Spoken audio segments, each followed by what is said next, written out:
বিষ্ণু ঈসা ইসলাম মক্কা বিজয় করলেন ৮ম হিজরিতে।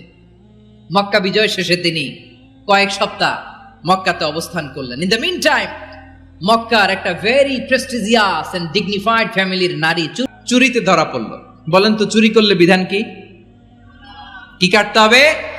তাও সেটা গোপনে নয়, প্রকাশ্যে জনসম্মুখে হাত কেটে দাও।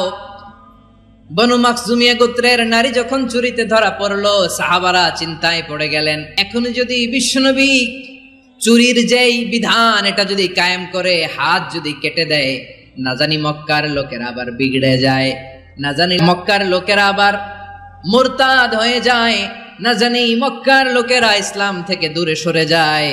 চলো চলো সাহাবীরা মিলে পরামর্শ করলেন।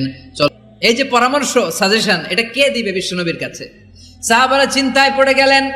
আল্লাহর নবীর সামনে দাঁড়িয়ে আল্লাহর দেয়া হুদুদ, আল্লাহর দেয়া বিধান থামিয়ে দেওয়া, মাফ করে দেওয়া, এই কথা বিশ্বনবীর সামনে বলার সাহস তো কেউ রাখে না।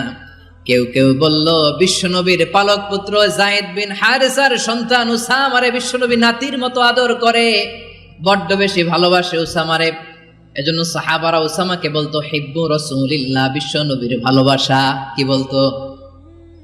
সাহাবীরা বললেন বিশ্বনবীর ভালোবাসা হিব্বু রাসূলিল্লাহ, উসামারে পাঠাও।